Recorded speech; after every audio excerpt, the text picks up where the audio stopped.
বলো তাহলে 1 বছর সমান কত মাস? 12 মাস। তাহলে 1 বছর সমান 12 মাস। তাহলে 24 মাস আছে এখানে, 24 মাস আছে। তার মানে 1 বছর সমান 12 মাস। হ্যাঁ, তাহলে 12 মাসে 1 বছর আর আরেকটা 12 মাসে 1 বছর। তাহলে 24 মাসে কটা বছর হবে? 2 বছর। 2 বছর হবে। এইটা যদি কেউ 1 মাস সমান জানে, তাহলে 12 কে যদি কেউ 24 দিয়ে ভাগ করে, 12 দুগুণে 24, তাহলে কি হচ্ছে 24 মাস সমান আমরা 2 বছর পাই যাচ্ছি। তাহলে ইয়াকে 12 দিয়ে ভাগ করলেও হবে, 12 দিয়ে ভাগ করলেও হবে। 1 মিনিট সমান কত সেকেন্ড? 60 সেকেন্ড। 1 মিনিট সমান 60 সেকেন্ড। 1 মিনিট সমান 60 সেকেন্ড। তাহলে এইবার হচ্ছে কি যোগের সংক্ষিপ্ত রূপ কি?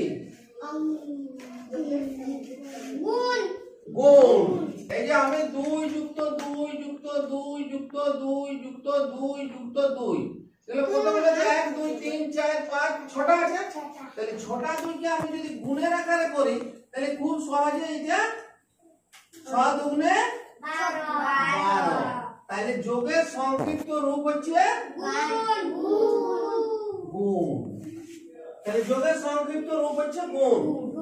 বিয়োগের সংক্ষিপ্ত রূপ ভাগ। বিয়োগের সংক্ষিপ্ত রূপ ভাগ। তাহলে আমি 8 থেকে 2 কতবার বিয়োগ করলে 0 হচ্ছে?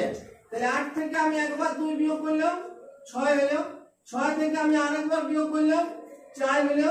4 থেকে আরেকবার 2 বিয়োগ করলাম 2 হলো। 2 থেকে আরেকবার 2 বিয়োগ করলাম, তাইলে হলো 0। তাহলে কতবার 2 বিয়োগ করতে হলো? একবার, দুবার, তিনবার, চারবার। তাহলে এইরকম আমি পদ্ধতি এত বড় না করি, যদি আমি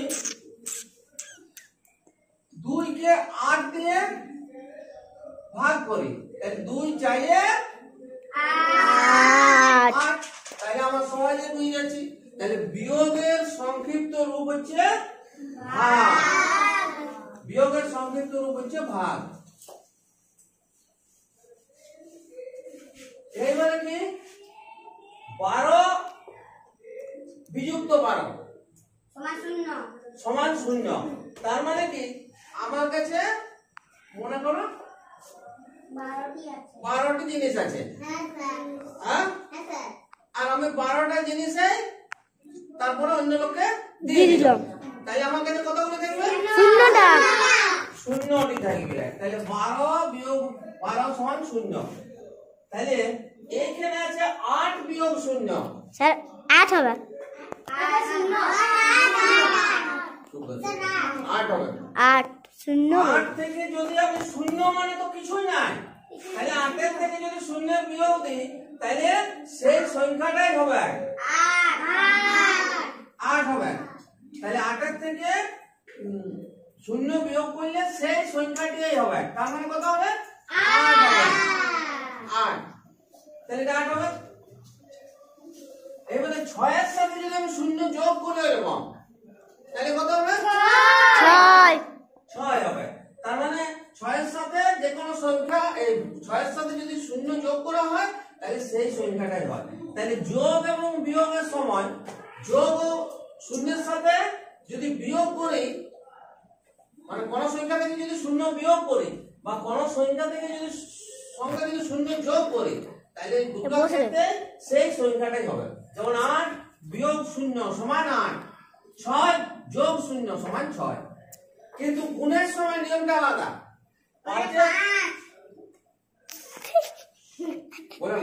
5 এর সাথে যদি 0 গুণ করি কত হবে? 0 হবে। তাহলে এইখানটা কিন্তু আলাদা। যোগ আর বিয়োগের ক্ষেত্রে সেই সংখ্যাটাই হচ্ছে, কিন্তু গুণ আর ভাগের সময় হবে না। 5 এর সাথে যদি 0 গুণ করি, তাহলে 0ই হবে। তাহলে এখানে সংখ্যাটা হবে না, এখানে 0 হবে। এইবার আছে একটি অঙ্ক আছে, 2 কে কত দিয়ে গুণ করলে 10 হয়? 5। তাই এটা বের করার নিয়মটা কি? না, এই 10 কে 2 দিয়ে ভাগ করে আমাদের দেখতে হবে। 2 5 এ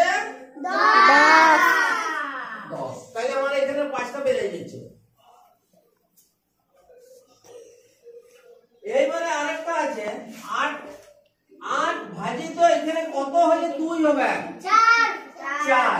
তাহলে এটাও কিন্তু এখানে যেমন এইটাকে এটা দিয়ে ভাগ করেছিলাম, ভাগের ক্ষেত্রে সেরকম না, ভাগফল কম হয় সব সময়। তাইলে এই 2 কে 8 দিয়ে ভাগ করতে হবে। 2 চাইলে 8। তাইলে আমার এখানে 8 কে যদি 4 দিয়ে ভাগ করি তাহলে 2 হবে।